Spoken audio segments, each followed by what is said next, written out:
Good morning. Coming at you live from Santa Monica, California. This is Bill.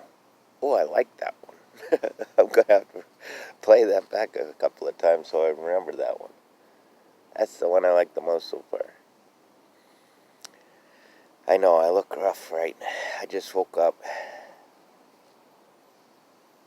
I had a rough day yesterday. It's the kind of day I'm glad that I don't drink anymore. Because yesterday would have been a bender. I'd still be going. And I know I probably look it. At least I did all of that drinking when I was younger. I could wake up and still look okay. Now I can't look okay, period. But that's alright. That's why I'm 53. I don't have to worry anymore. But anyway, I was going to talk a little bit more about my new friend. I haven't heard back from her, so she must be gotten busy or something. But I'm sure she'll be back in touch with me. But I sent her some pictures, not pictures, I found some internet searches for land. And finding land has never been difficult for me. I've been able to find it wherever I wanted it, which is in several places. Not to brag, it's just I'm come from a family of real estate developers. So,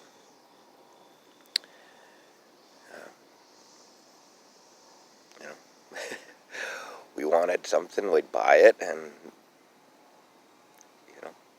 like the lake house. It's probably one of the largest properties on the Lake Winnipesaukee in New Hampshire at the time we bought it. I know it had just under a mile of lake frontage, which is literally unheard of in New Hampshire on any lake, never mind Lake Winnipesaukee.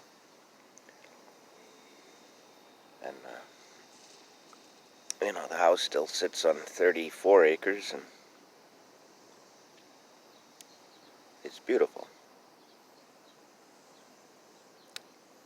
When the subdivision all happened, we don't own the property itself. Once had a boathouse down on the lake on a long path. It was so long that we retired one of the company vehicles to drive from the house down to the boathouse, which actually worked out pretty well because you'd always have, whatever you're going out sailing or boating or whatever you're doing for the day. I mean, the boathouse, you can store a lot of stuff in it, but you know what I mean. You're always gonna bring your whatever, you know. It was easier to cook at the boathouse than it was to go back all the way up to the house. So you gotta carry all of your groceries down. You know what I mean? It's just, and there's a road there now.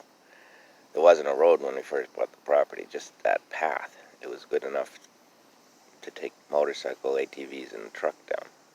But four-wheel drive truck. And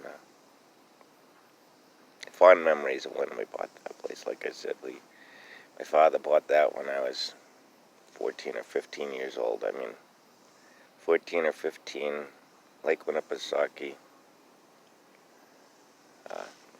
I spent my summers at the lake house, water skiing, and you name it. We had all sorts of fun on that. We're in Wolfboro, which is the opposite end of Weirs Beach, which is like that's why I enjoy Santa Monica so much, is it has a pier, the ocean. Our lake house had the lake house, which was quite private, the boathouse, and if you go straight across the lake, which is a huge lake, but it takes about an hour and 15 minutes or so to get to the Weirs from our house. But it's a beautiful ride on across the lake. And, if you're going fast, you don't enjoy it. But if you take 30, 35 mile an hour boat ride to get there, you can see everything. get there in about an hour and 15, 20 minutes. It's fun. There's all sorts of stuff there to do. It's, miniature golf courses, all sorts of stuff. So it was a great place as a kid to grow up. I've not been back there 20-something years. I don't even go back to New Hampshire. I'll probably never, ever. I don't even know. There isn't any particular reason I can think of that I'll ever go back to New Hampshire. It's not because I don't love New Hampshire. New Hampshire's home. New Hampshire is beautiful. And I'll never, ever... I know everybody grows up where they grow up and loves it. But I can't think of a better place to grow up than Amherst, New Hampshire. And certainly where I grew up. Why am I babbling? I don't know. It's probably because it's early and I woke up and I'm trying to get my day going. I don't know why I'm in... I told you, yesterday was such a bad day. If I had a repeat day of yesterday, today, I swear, I'd just pack my stuff and be gone. I don't like... I told you, I can't stand confrontation, and stupidity is even worse, and government stupidity, which is rampant, is really bad. But when it when it hits home, I mean, honestly, and I understand it. I mean, I got whacked in the head coming up on 4 years ago now. I know when I paid all of my taxes that they didn't ask. They just take. I mean, they do ask. You got to fill out the form just so that they get their amount, the actual amount, because believe me, they got huge fines if they don't get paid. I'm 3 years disabled, and I haven't heard a thing. I mean, I've heard plenty, but none of it's green. And, I pity the people that would depend on it. It's not look for it, depend on it. Because the U.S. government depended on it when they were taking it out of our paycheck. And all of a sudden, now that you get disabled, if you don't have the means and the intelligence and the wherewithal to fight them to get your money back as a disabled person, there's something wrong with this system. And just because I'm disabled legally, and they didn't expect me to recover from a lot of things that I recovered from. I guess I'm just a persistent little bugger. But I persisted enough to walk. If I can find a way in my body to make myself walk when they said they didn't say it was a useless effort, but that just about everything shy of that. They'd always be proud I was trying. Proud like, oh, this guy's wasting his time, but we'll make it look good. But I don't care. Not my physical therapist always knew. Always. Just that guy, I owe him the rest of my life. And, he wouldn't accept anything I would ever try to give him. But, as far as he's concerned, and this is why when I see the ignorance, it's ignorance. There's no other way to put it. Of all of these other people that take the job, they take the job because there's money involved, and they actually go through whatever it takes to get the job, meaning education and all of these other things that they do. I have one of my caseworkers, literally, the very first thing she ever concerns her wealth is any situation we get into, whether it be good or negative. Usually it's with her, it's seldom it's just good. She's one I just don't talk with anymore. Not because I dislike her. It's just she doesn't understand. She is worried more about her job than the job itself. Can you think yourself of a better way to lose the job than to only be worried about the job, not the job itself?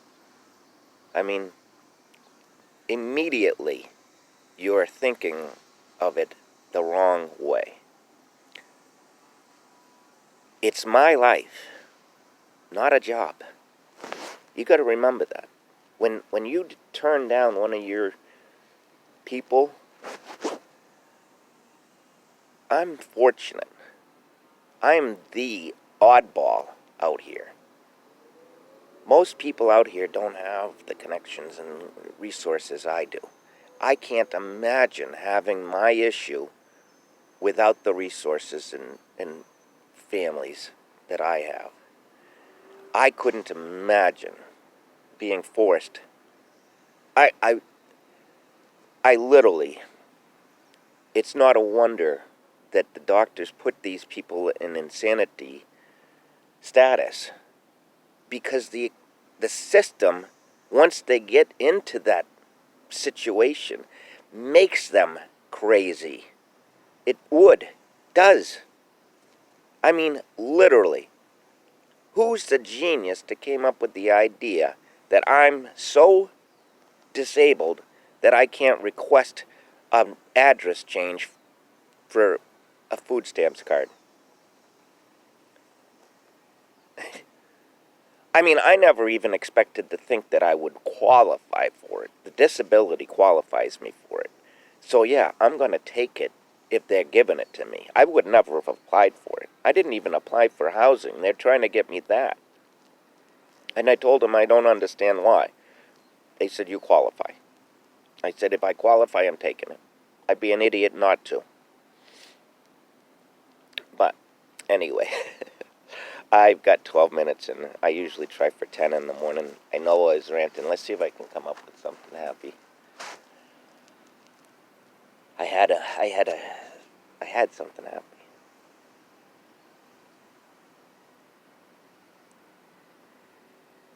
It's probably something, when I think about my new friend again, I still have never met her.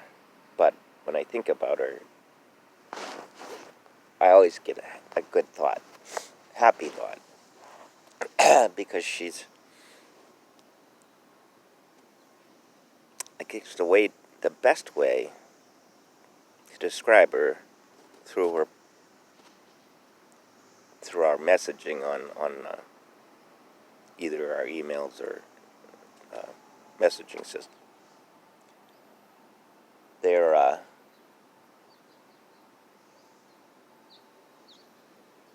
you can tell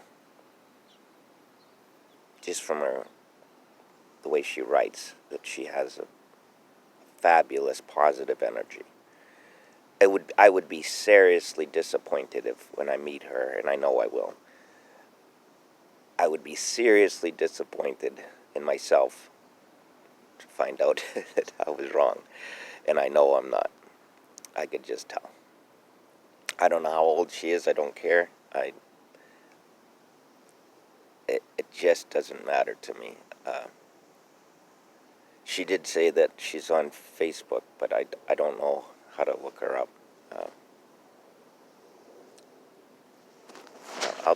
I'll send her. I do have a way to send her mine. I can just copy that. I think I can just copy that. I don't know. There's got to be a way to copy it. But anyway, I'm babbling now. I do apologize. I am gonna have a better day today. I don't care. I'm just not gonna allow it to go bad. And if anybody I know is gonna even have a possibility of messing up my day today, I'm busy. I'm sorry. I am just busy. I can't be around you today. I got something to do. I don't know what it is yet, but I might have to sweep up these pine needles on the sidewalk or something, because I can't be around you. I know that. I work too hard to be happy to have somebody that's supposed to be helping me mess up my day. So that's not happening anymore. I made that commitment to myself now. I'm not going to work as hard as I do to be happy. To have somebody that's trying to help me mess up my day, that just doesn't work. So I promise you, today I'm going to have a good day. So you all do the same as I do. Smile, be happy, and like I told you, it is contagious. It is contagious. I can see it every day. And people always ask me, "Wait, why you smile?"